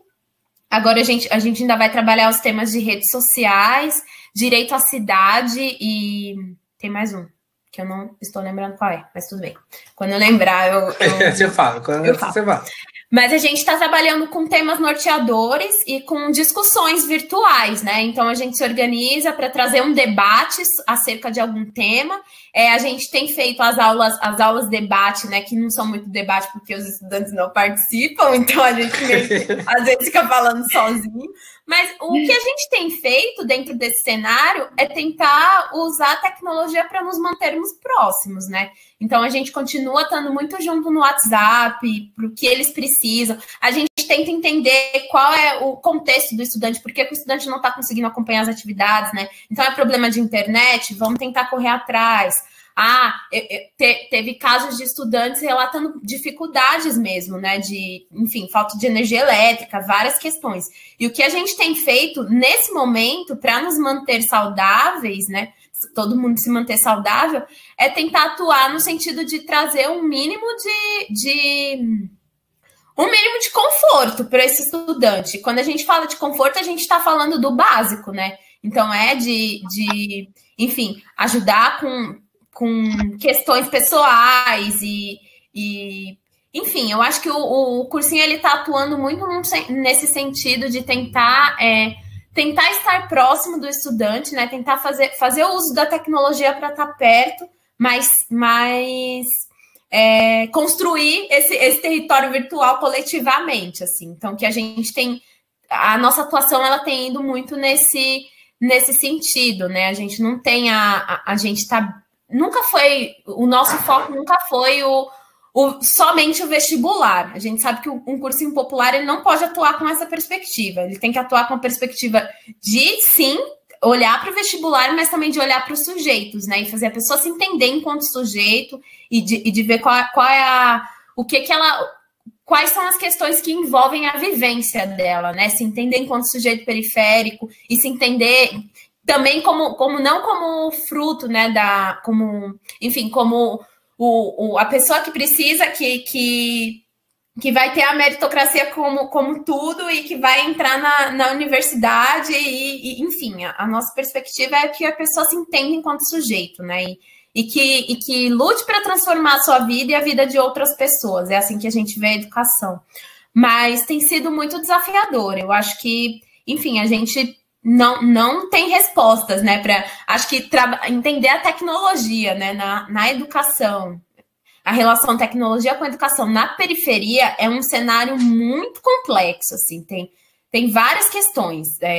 A primeira delas é falta de política pública, né? A gente mesmo que trabalha de casa, assim, eu tenho certeza que vocês já passaram altos perrengues por causa de internet, porque nem pagando a gente tem uma internet de qualidade, é um negócio absurdo, assim. Eu moro numa região aqui do Capão que não chega pacote de dados das operadoras grandes. Sabe o que eu tive que fazer? Eu tive que contratar um pacote de dados de uma empresa pequena do bairro, porque a gente não tem acesso à internet, nem pagando, é surreal, assim. Então, fica imaginando em lugares, e isso, né? Eu nem moro num bairro que é tão afastado, né? Mas, enfim, a gente tem dificuldades e a gente não tem políticas públicas para lidar com essas dificuldades, né? Eu tenho, acompanhando os estudantes do cursinho, a gente vê o quão difícil é acompanhar as atividades da escola, por exemplo. Tem gente que não consegue participar, e não é por falta de interesse, é justamente por falta de oportunidade, por não ter acesso, né? Então, eu acho que, enfim, o que me vem a pensar, o que eu penso, né, acerca dessa questão de tecnologia e educação e periferia, eu acho que tá muito ligado com só o reforço das desigualdades que a gente já vê, né? Tipo, o que esse cenário pandêmico trouxe foi um reforço, foi uma acentuação das desigualdades econômicas e sociais, né? Então, nós somos os que mais morremos e nós somos os que mais não temos acesso, seja saúde, seja acesso à informação e à educação dentro desse contexto, né? Mais ou menos isso. É complexo, importante, mas que nem vocês disseram, que nem a Mariana foi, a gente está tentando, né? Estamos insistindo, não desistimos e estamos fazendo mudança, né? Acho que educação é isso, ciência é isso, né? Testar, né? Se o poder público não faz, né? Então, por isso que é importante, a eleição está chegando, né? A gente ficar de olho em quem que a gente vai votar, né? Muito importante. Questão da tecnologia, né? Apesar de ser complexo, a tecnologia está aí, né? E a gente precisa pensar e ter políticas públicas para trazer essas tecnologias para a periferia, senão cada vez mais a gente vai ser cada vez mais excluído da escola também, né? Porque a escola, se não tiver um suporte, a escola cada vez mais vai ficando para trás também, né? Agora que eu queria jogar bomba na cara da Gisele, a Gisele saiu, ó. Saiu de fininho. Então, vou fazer a pergunta para você.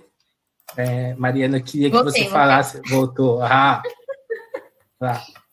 Aí eu queria... Estamos indo para os finalmente daqui a pouco, né? A gente tem um tema aqui, né? Que foi educação e ciência como fomentadora de transformação social. Então, na opinião de vocês, essa frase é válida? É verdadeira? Sim ou não? E por quê? Para o ímpar, para quem? Quem começa? Gi, pode começar. Eu sou ele, eu tô sempre no final. Bom, eu acho que essa frase é, sim, verdadeira. Vou começar desse jeito, né, que você colocou, assim. Eu acho que a gente pode compreender educação e a gente pode compreender ciência como os passos fomentadores de transformação social, mas não só eles, né? Quando eu penso isso, eu puxo um pouco a sardinha para a educação, porque às vezes a gente tem a noção errada de que a educação é a única ferramenta que traz transformação para a sociedade, né? Que promove transformação social. Mas a gente não pode enxergar a educação como a única ferramenta. Ela é uma das, né? É uma das possibilidades. Porque se a gente enxerga como ferramenta, a única ferramenta para transformar, a gente legitima, às vezes, alguns discursos nos quais o professor deve ser o herói, ele deve levantar a bandeira do salvador da pátria, a escola deve ser responsável por todas as questões que envolvem o desenvolvimento humano e tudo mais, quando, na verdade, ela é só mais um espaço, né? Eu penso na educação como transformadora, né, da realidade, muito partindo, primeiro, acho que parto da perspectiva individual para chegar em uma perspectiva um pouco mais coletiva, né? Eu sou uma pessoa que vem de periferia, sou uma pessoa pobre, de classe social baixa, que teve que tem, né, vários percalços para se manter vivo, né? Para sobreviver, assim. E eu encontrei na educação uma possibilidade de transformar, de transformação da minha realidade. E eu não digo isso num sentido apenas profissional ou num sentido financeiro, até porque se eu falasse isso num sentido financeiro, pobre de mim, né? Eu sou formada em história, não teria muito rica, né? Não seria rica, né?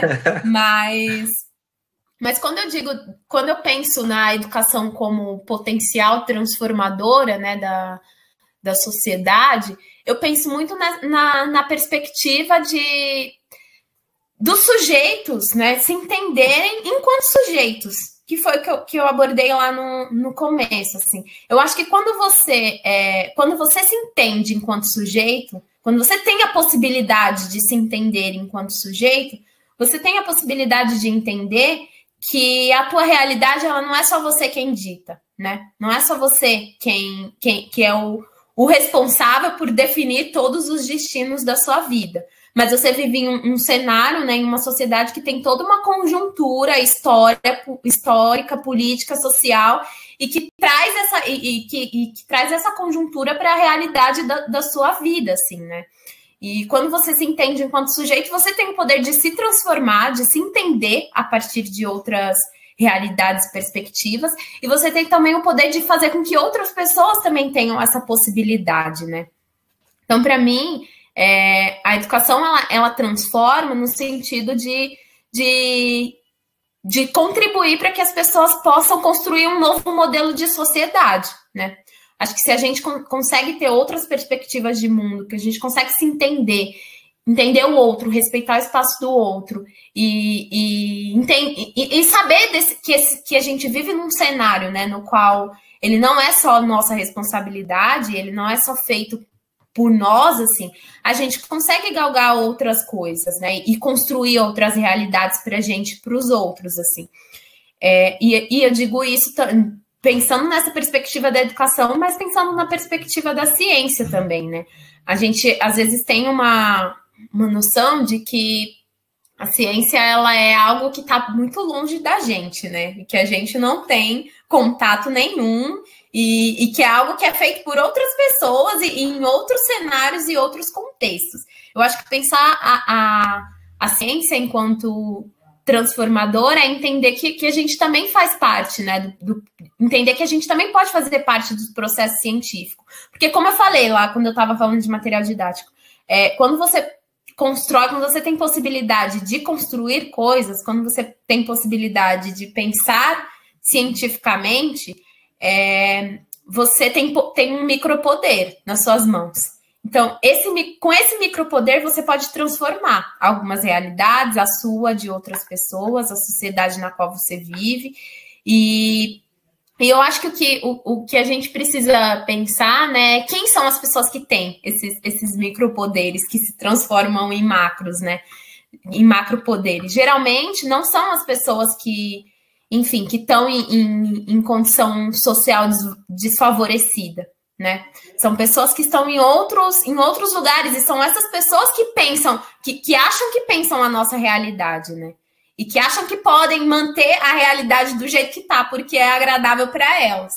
Então, eu vejo a educação e a ciência como espaços fomentadores de transformação social muito nesse sentido, assim, porque eles podem garantir que a gente pense outros modelos de sociedade que são sustentáveis para a gente também, e que não são só sustentáveis para os grupos que estão no poder, né, desde sempre.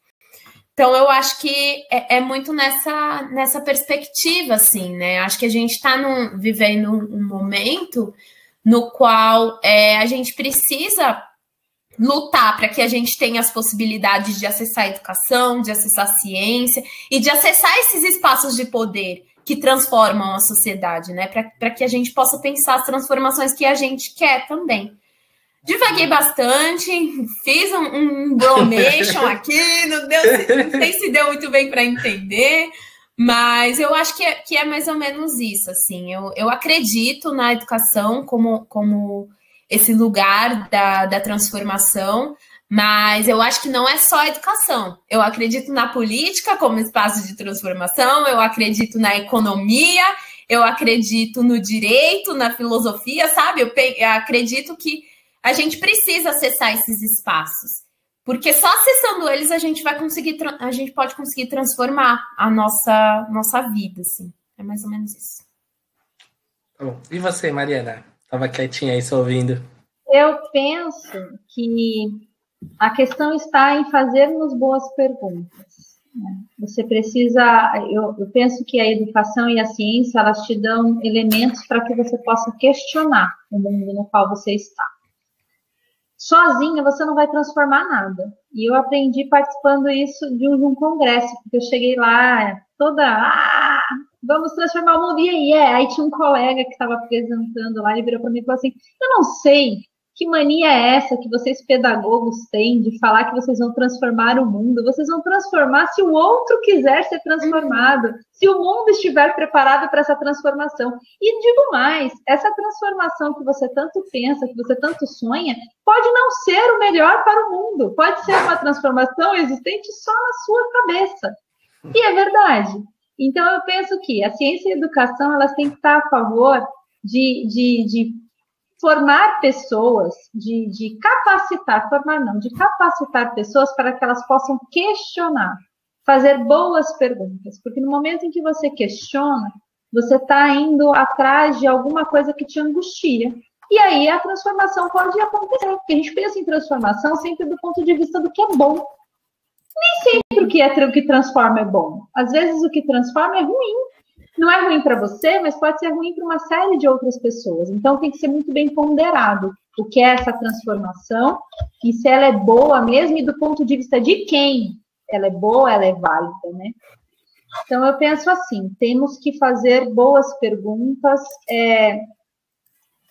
A educação, para mim, foi sim. A educação, a ciência, ela me trouxe uma... Ela foi um elemento de transformação, sim, porque, veja, eu pertenço à primeira geração da minha família a acessar o ensino superior.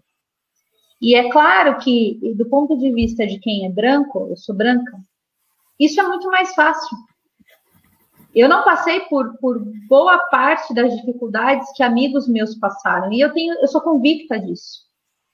Porque parece que não, mas ser branco ainda abre portas. E às vezes, quando eu começo a contar da minha história e do que eu passei, enfim, e as pessoas olham para mim e falam assim, mas você não parece que é assim, assado, como se as coisas tivessem que parecer alguma coisa, entende? Como se a sua palavra não bastasse. A educação, para mim, foi transformadora porque eu tive professores que me conduziram para alguns lugares, entendem? Então, assim, quando eu me vi lá na 8ª série, querendo fazer teatro, sem ter como pagar, uma professora me chamou e falou assim, olha, mas você pode fazer Cefam. Se você quiser Cefam, você vai receber uma bolsa, e com essa bolsa você pode, de repente, ver que curso você tem que fazer para poder realizar esse seu sonho de ser atriz. Tem outros caminhos, né? E no Cefam encontrei com professores que foram muito importantes na minha vida, que me apresentaram assim a todo um repertório que eu não tinha acesso na minha casa. Não tinha acesso, né? Não tinha acesso, enfim, eu sabia que eu ia fazer ensino superior porque minha mãe sempre disse isso para mim. Porém, algumas coisas você só tem acesso se você estiver dentro da escola. Então, e esses professores foram fundamentais para mim. Eu tive a ideia de depois ir fazer pedagogia no Mackenzie, prestar vestibular lá, porque uma amiga minha, inclusive, falou assim, olha, Mari, se você quiser fazer especialização em deficiência intelectual, lá tem. E lá é melhor do que em tais lugares. Mas o indivíduo, ele não se faz sozinho, entende? Você é fruto do lugar de onde você está, de todo o suporte que você teve ou não você teve, entendeu? Então, eu não posso dizer que tudo que eu consegui, ou tudo que eu estudei, ou tudo que eu fiz, foram frutos e foram méritos só meus, porque não são. Não existe isso. O indivíduo, ele não se faz sozinho, ele se faz dentro de um contexto todo. Então, vai depender de onde você nasceu, do lugar onde você nasceu, da escola por onde você passou, das pessoas com as quais você conversou durante a sua vida inteira para você chegar a algum lugar, a X ou a Y. E é claro, tem que ter muita boa vontade para isso também. Mas o mérito não é só seu. Então, do mesmo modo que o mérito não é só meu, se é que tem algum mérito no que eu fiz, eu acho que tem um pouco, Eu não posso dizer que a educação sozinha ou a ciência sozinha, elas vão fazer isso, X ou Y.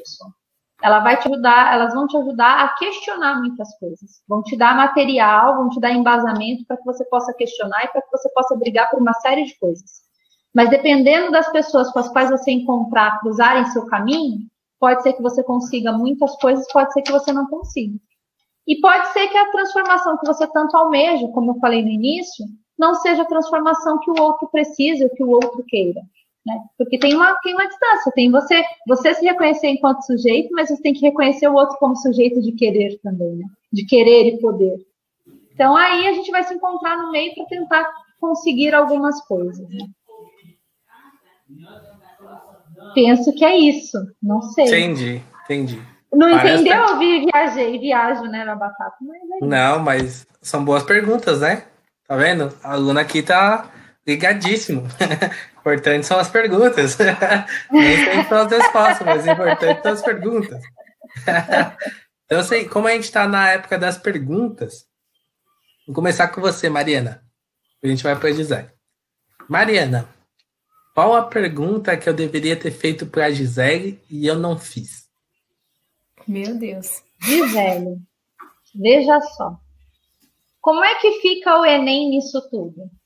Nesse prazo que foi prorrogado, num contexto de que você está aí, de um cursinho popular, né? Essa molecada toda aí que ficou sem acesso, enfim.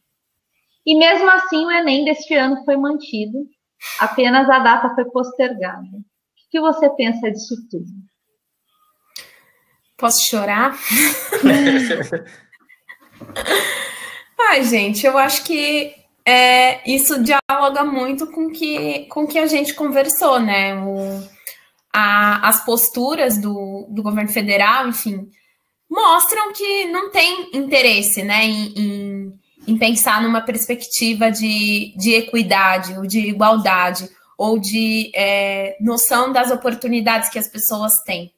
Porque o contexto é complexo, achar que não está acontecendo nada, mais uma vez enaltecer um negacionismo absurdo, mais de 150 mil mortes, né? Eu acho que isso diz muito, assim. E como seguir a vida dentro desse contexto? Como achar que está tudo normal dentro desse contexto? Como achar que um estudante tem cabeça para fazer uma prova dentro desse contexto? Como achar que ele tem cabeça para estudar se a gente mal sabe se ele está conseguindo comer? Eu acho que essas são reflexões que a gente tem feito, né, a partir dentro desse cenário, assim. Eu acho, na minha opinião, é isso, é uma postura extremamente violenta e desrespeitosa com as pessoas, que não tem, que não podem ter nem a possibilidade de, sei lá, chorar o seu luto, ou, enfim, viver um momento de maneira mais leve, né? Porque já imaginam que tem uma prova e que tem toda uma questão difícil que a gente sabe que está envolvida, né? Nesse processo de fazer o Enem. Não é só fazer o Enem, tem todo um cenário, né? Por trás desse fazer o Enem, assim. Então, eu fico bastante desolada, né? Eu não tenho muito o que dizer. O que eu tento fazer dentro das minhas possibilidades é auxiliar os estudantes que estão com a gente e quem mais precisar de auxílio, né? E também tranquilizar as pessoas. Eu acho que, enfim, a gente está a gente vive nos cursinhos populares, a gente tem muito uma perspectiva da pressa, né? Às vezes o estudante ele tem a ânsia, e a gente entende porque a gente já passou por isso. Entende que tem a ânsia de que ele precisa fazer aquela prova, independente se ele está bem de saúde, independente do que está acontecendo dentro da casa dele, independente da vida dele, de como tá acontecendo as coisas, ele precisa fazer a prova, porque é o futuro dele que está em jogo.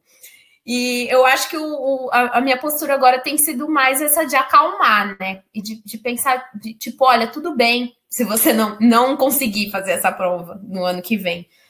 Esperamos que tenha outra prova, né, no fim do ano, enfim. Mas agora o importante é olhar para você, sabe? Veja se você está bem, veja quais são as questões que estão impactando a sua vida nesse momento. O Enem é só mais um Enem, né? Se não der para fazer agora, a gente vai conseguir fazer depois. E E o importante agora é você estar bem. Não adianta você não estar saudável, não estar com a cabeça tranquila, né? Porque eu tenho tido contato com estudantes que estão sofrendo de ansiedade, sofrendo com depressão, sofrendo com N questões, saúde mental bastante abalada. E a postura tem sido muito essa, né? Tá junto num sentido de acalmar, de tranquilizar e de fazer a pessoa refletir sobre questões que, enfim, que estão acontecendo agora e como isso impacta na vida delas, e entender que não é o fim, que a gente ainda tem um longo processo pela frente e que a gente vai estar junto se apoiando, né, e se resguardando dentro das nossas possibilidades, assim, mas que eu concordo, se eu concordo que a prova vai acontecer em janeiro, obviamente que não, assim, se pudesse escolher, não teria que ter, né, porque eu acho que esse tipo de postura tá muito nessa perspectiva de mostrar que a vida precisa continuar, né, a gente precisa continuar a fazer as nossas coisas como se nada tivesse acontecido, nada aconteceu, a gente precisa seguir. Mas não é acho que a questão é, tudo bem, a gente precisa seguir, mas a gente também precisa respeitar os nossos lutos, os nossos momentos, os nossos processos. E fazer com que o estudante crie, além de todo esse cenário, né, de todo esse contexto que a gente está vivendo, colocar mais essa pressão para cima das pessoas, né, e desconsiderar se elas tá tendo ou não possibilidade de estudar, desconsiderar se elas estão tendo ou não possibilidade de, enfim, de acessar as informações, e eu acho muito desumano, eu acho muito desrespeitoso, assim, com as pessoas. E o que a gente faz é tentar aparar as arestas, apoiar quem conseguir fazer o Enem, apoiar quem também não conseguiu, né, e tentar criar um ambiente mínimo saudável possível, porque eu acho que a gente está vivendo um contexto muito delicado para todo mundo. Boa. E você, Gisele? Qual pergunta eu deveria ter feito para a Mariana e não fiz? Vamos lá. Mari. Todas, já fiz todas. Eu vou te fazer uma pergunta muito de uma reflexão que eu estava tentando fazer esses dias, assim, e de umas conversas que eu estava tendo com uns amigos. A gente está vendo, né, nesse cenário de pandemia e de ensino remoto e tudo mais, que estão sendo elaboradas várias estratégias para se manter, né, para se manter o ano letivo e não encerrar o ano letivo, enfim, para dar um jeito de dizer que as pessoas estão aprendendo, mesmo que à distância, né, enfim. Queria te perguntar muito o que você pensa a respeito de como você acha que o poder público vai lidar com a questão da tecnologia e a educação no pós-pandemia. Porque a gente sabe que tem todo um contexto já, né, enfim, a gente sabe que já tinham várias iniciativas de tentar expandir o EAD, apesar da gente não estar numa... Agora a gente está vivendo um ensino remoto que é diferente do EAD e tudo mais, mas já se tinham vários projetos para expandir o EAD para a educação básica, né? E aí eu queria saber o que você pensa a respeito disso. O que você acha que as experiências de agora vão influenciar o poder público em decisões relacionadas ao EAD no futuro? Mais ou menos isso. Eles têm falado muito, têm se discutido muito sobre ensino híbrido, né? Bastante.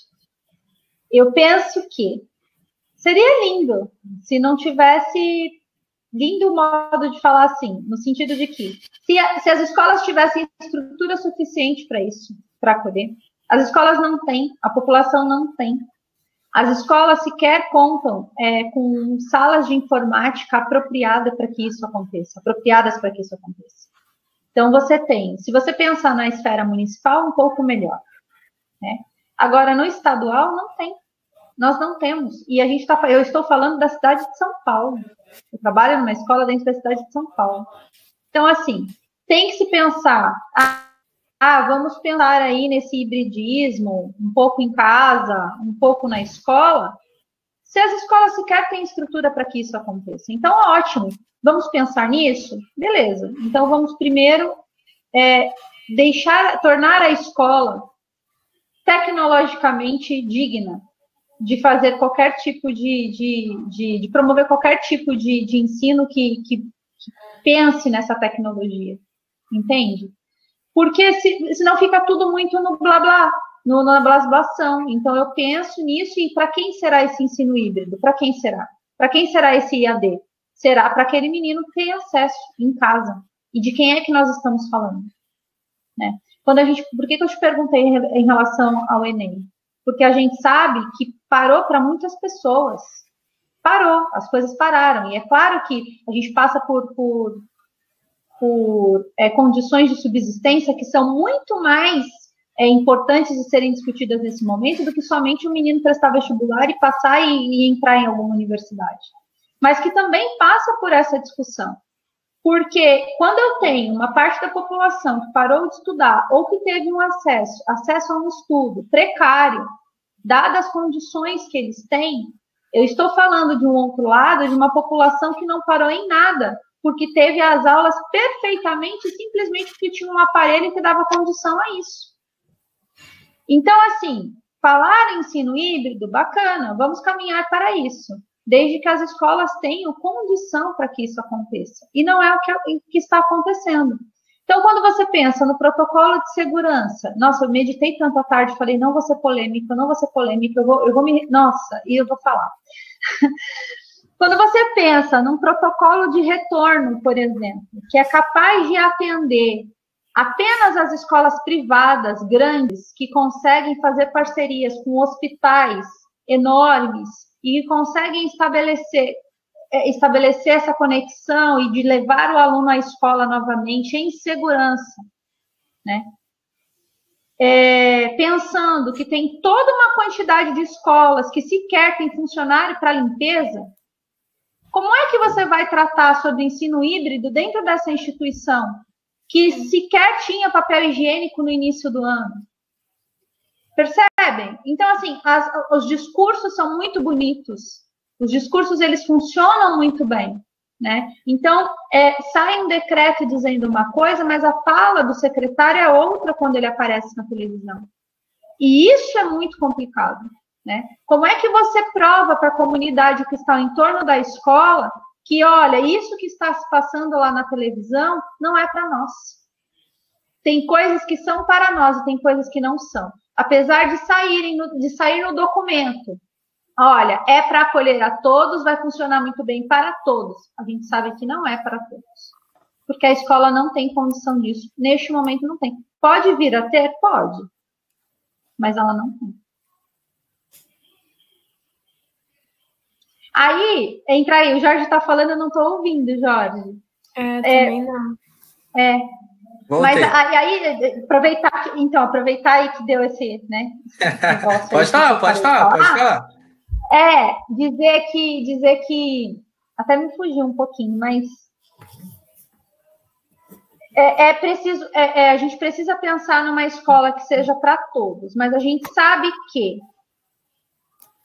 economicamente falando, a gente tem toda uma galera que precisa que a escola pública dê errado. Porque se ela não der errado, a gente não consegue vender matrículas. Ensino público, falar em educação neste país, infelizmente, é falar sobre mercadoria. Então, por mais que a gente fale do trabalho do professor, que o professor que está ali na linha de frente, ele faz toda a diferença, e faz mesmo, com certeza. Faz muita diferença. A gente esbarra numa estrutura que como é que eu posso dizer? Tá faltando um adjetivo que seja apropriado, mas complexo. É uma estrutura indigna. Foi o melhor que eu consegui. Né? Foi o melhor que eu consegui, tá? Mas é isso, entende? Então, vamos falar de ensino híbrido? Poxa, vamos falar de outras coisas, né? Vamos falar da formação do professor que precisa ter tempo para estudar também e para conseguir formar o seu estudante apropriadamente. Porque senão eu vou ficar falando o tempo todo de mérito individual. Então, o professor precisa estudar, o professor precisa se preparar, o professor precisa formar, o professor precisa ser isso, o professor precisa ser aquilo. E as condições que são me dadas para que eu possa ser X ou Y? E o salário que me pagam, que me obriga a acumular cargos aqui ou ali, se você é aulista, você dá aula em 3, 4 escolas para você conseguir pagar aí as suas contas dignamente, conseguir ter uma vida um pouco melhor. Se você tiver filhos, como é que ficam as coisas? Entende? Então, eu acho que o que esse governo pensa aí está muito distante de ser de acordo com a realidade que a gente vive. E agora bateu a revolta. E é isso. Isso aí. Vamos aí. Me desculpa se eu falei legítimo. Nada. A gente tem que falar de política mesmo. Super importante. A eleição tá chegando. A gente tem que perceber mesmo quem a gente vai votar, né? Porque quando a gente tá falando de estrutura, né? A gente tá falando aí muito de política. Como a Gisele falou, quem tem o poder, né? As canetadas, né? Então, muito importante a gente saber e cobrar essas pessoas que a gente vai eleger, né? Muito importante. Não ser só a cada 2 anos, né? As pessoas aparecem, voltei. Né? Isso é importante. A gente tá indo pros finalmente, que a gente estourou o tempo, mas tá tudo bem, que a conversa foi boa. Então, considerações finais, eu gostaria que vocês fizessem as considerações finais de vocês. Começa com a Gi? Vamos lá, Gi. Considerações finais? A impressão? Pode, vamos lá. Não, queria só agradecer o espaço mesmo. Acho que é muito bom trocar com pessoas diferentes em um contexto diferente. Acho que foi bastante legal, aprendi bastante hoje. Peço desculpas se falei demais ou se fui prolixa em alguma pergunta aí cabeluda do Jorge. A culpa é minha, já falou que a culpa é minha. É sua.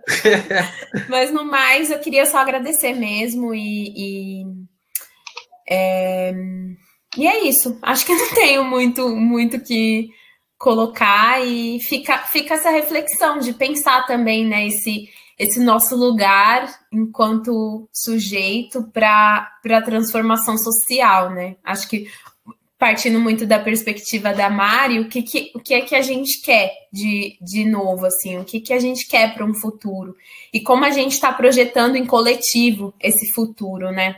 Para sair um pouco dessa perspectiva individual, de achar que um ou outro campo do saber vai nos salvar, né? Mas acho que é pensar como a gente está se articulando coletivamente para construir uma nova sociedade, né?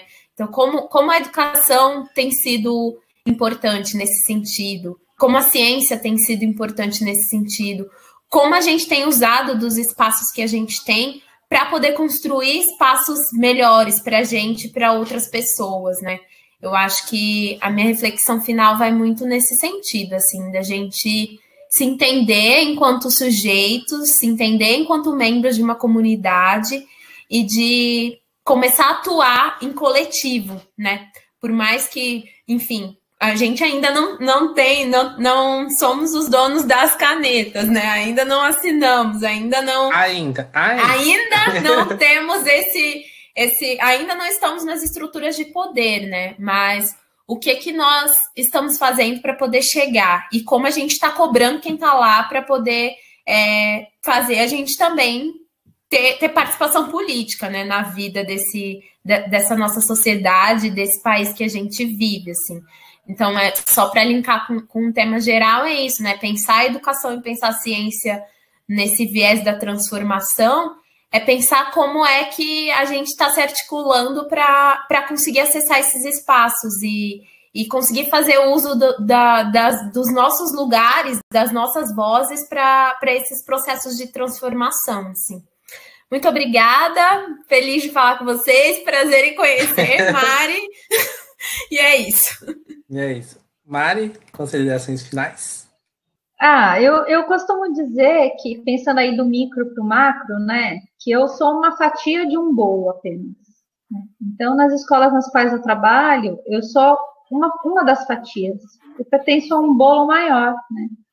Então, enquanto pertencente de um grupo, se firmar enquanto grupo mesmo e pensar qual é a mudança que você pode fazer, ou o melhor que você pode fazer dentro do quadrado que você ocupa, né? Porque às vezes a gente pensa que o que a gente faz é tão insignificante, ou é tão mínimo, e a gente não tem controle realmente do que a gente está fazendo. Você não controla, você tem uma intencionalidade sempre, mas como eu disse anteriormente, pode ser que vai para um lado, vai para o outro, depois você não controla mais, né? Você não controla mais o que você fez.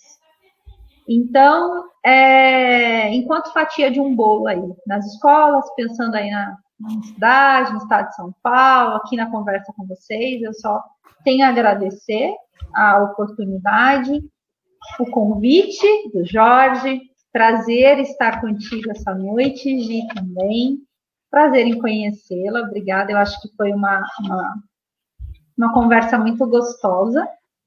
Você falou aí de ser prolixa, eu penso que essa é uma característica da gente, da educação, né? A gente fala, e daqui a pouco a gente fala de novo, torna a falar.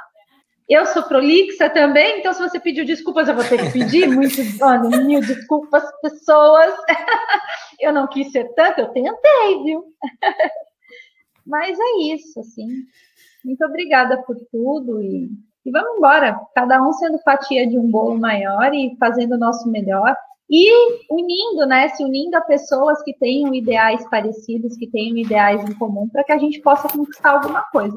Porque o indivíduo sozinho não faz muita coisa, ele precisa de ajuda. Né?